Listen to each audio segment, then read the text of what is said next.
It was supposed to be just another Friday night at Crestwood High, the lights of the football field still glowing faintly after the big game, the air thick with leftover cheers and cheap cologne. But by midnight, the school was a sealed crime scene. Red and blue lights flickered across the polished trophy cases, reflecting off decades of victories, now tainted with the smell of gunpowder. Principal Daniel Moore lay slumped behind his desk, a single gunshot wound to his chest.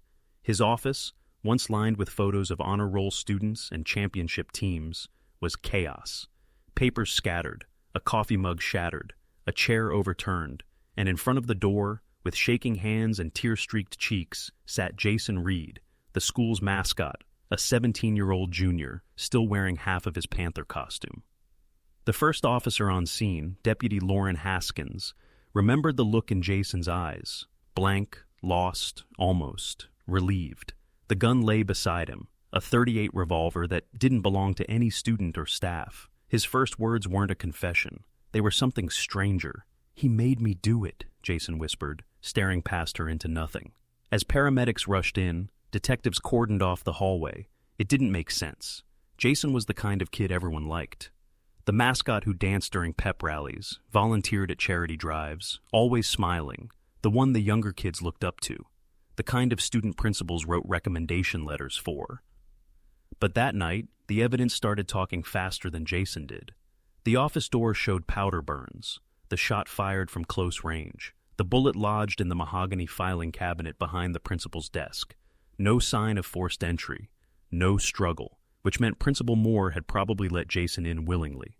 When detectives checked Jason's locker, they found a torn notebook page taped inside. The handwriting was jagged, rushed. "He knows. End it before he ruins everything." There were no initials, no signature, just those chilling words. By sunrise, the story had spread across Crestwood like wildfire.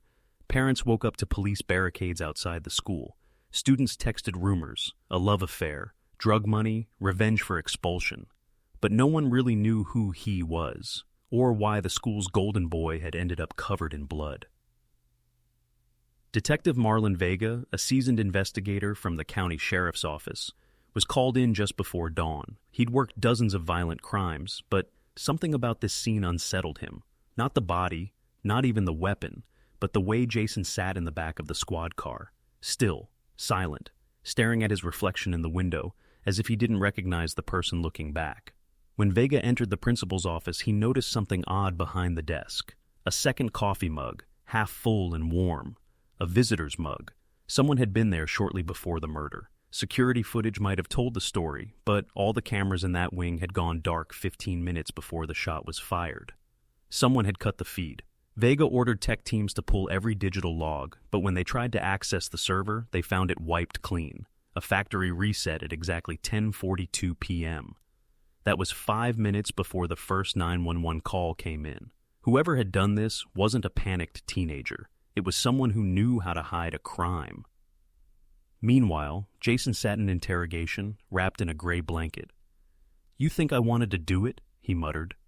"He had it coming. You don't understand. Nobody does." Detective Vega leaned forward. "Who are you talking about, Jason?" Jason's voice dropped into a whisper. "The people he owed." That was the first hint, a glimpse of a much darker picture. When Vega dug into Principal Moore's background, he found something no one at Crestwood wanted to believe. The man who'd built a career lecturing students about ethics had been running a quiet gambling habit, tens of thousands of dollars gone, weekly transfers to an untraceable account. And Jason's father, recently fired from the school's maintenance department, was listed as one of the people Moore had borrowed from. By the end of that day, it was no longer just a murder. It was a story about secrets hidden under Letterman jackets and polished floors. But that night, as Vega reviewed body cam footage, one frame made his blood run cold, a faint reflection on the glass door of the principal's office. A second figure standing behind Jason, half in shadow, right before the shot. Someone else had been there.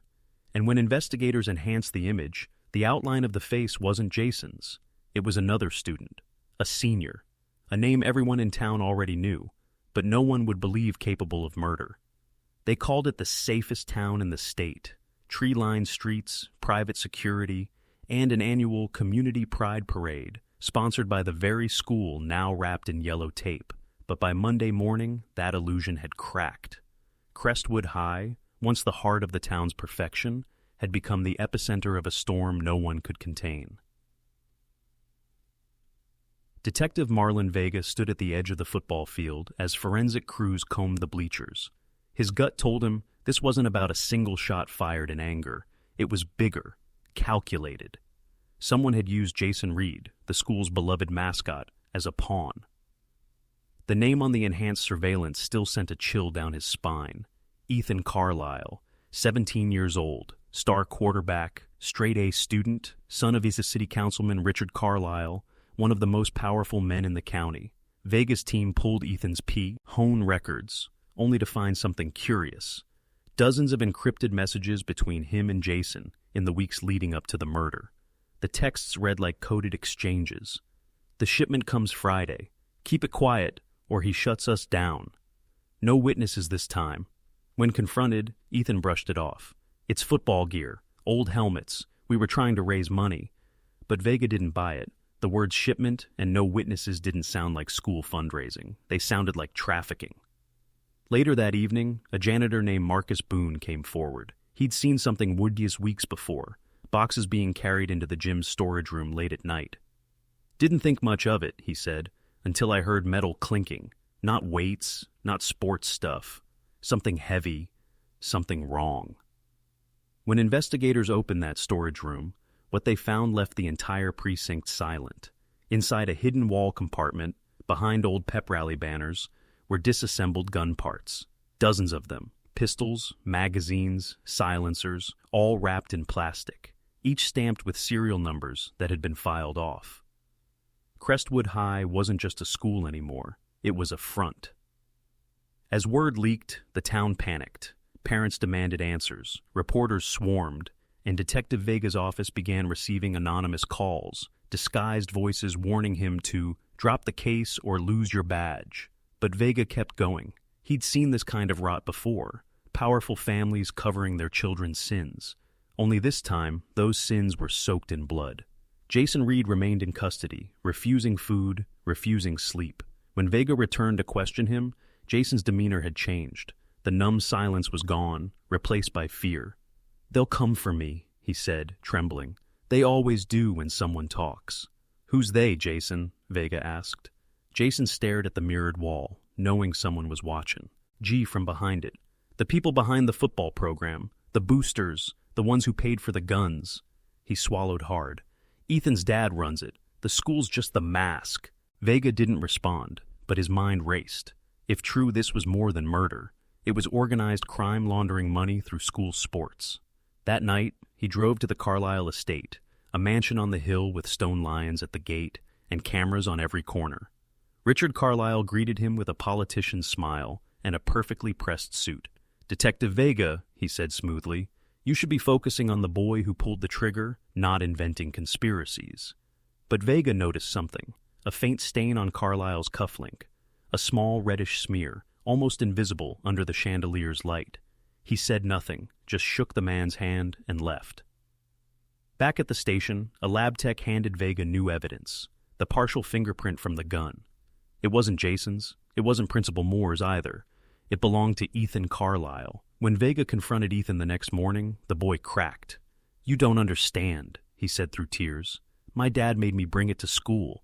He said the principal was getting greedy. He said we had to scare him into silence, not kill him. But Jason panicked. He thought Mr. Moore was going to call the cops.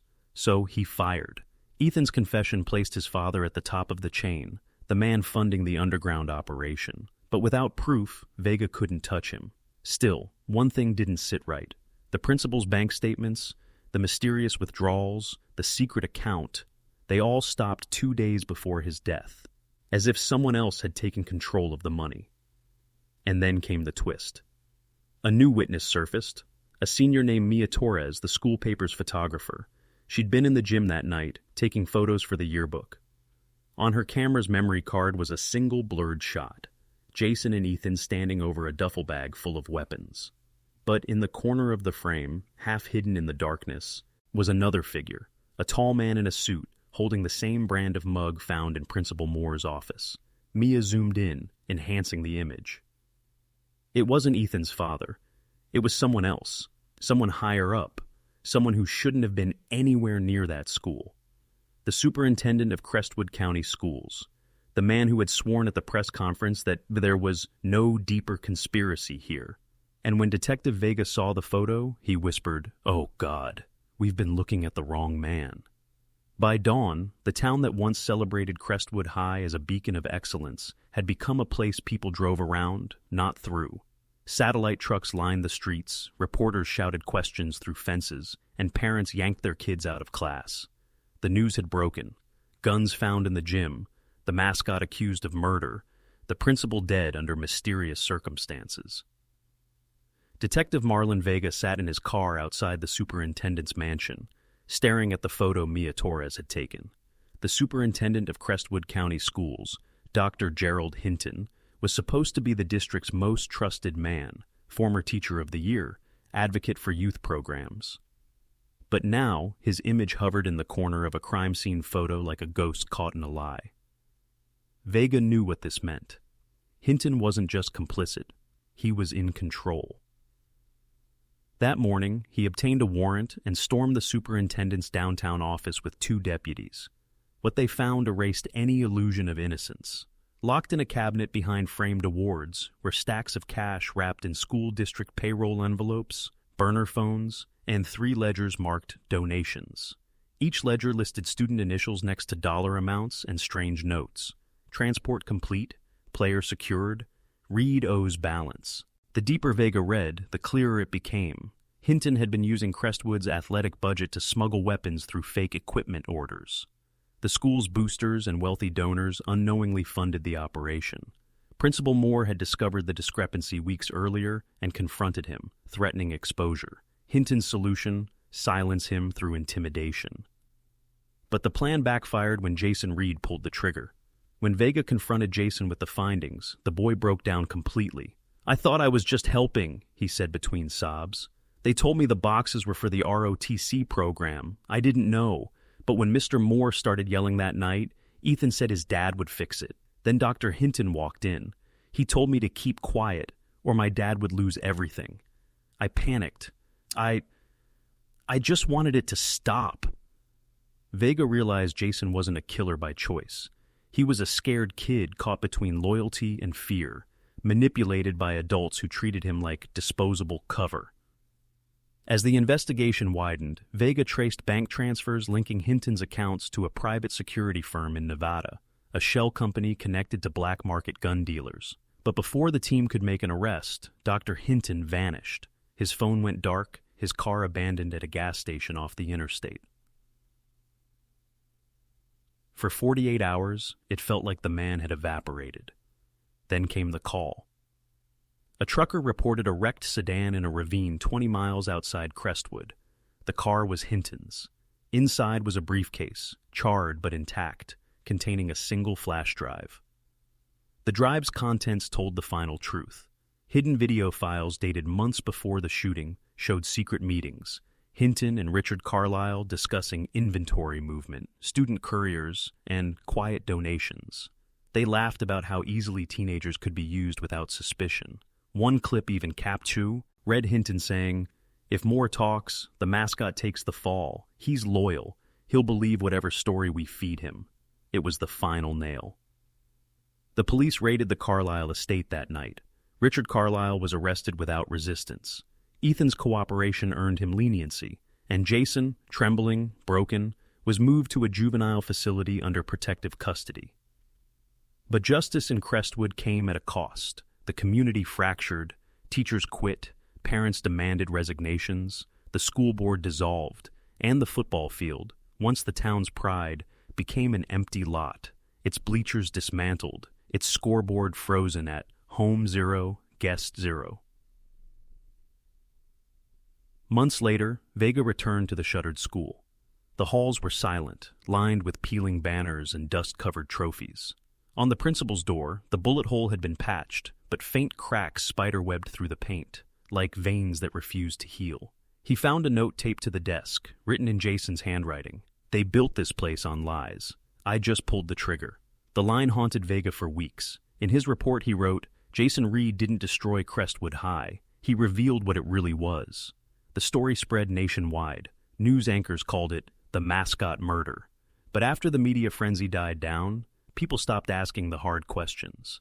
The houses around Crestwood sold to new families, the gym was rebuilt, and the town tried to forget. Until one night, nearly a year later, a janitor cleaning the new principal's office found a flash drive under a floorboard, labeled Inventory Log 2.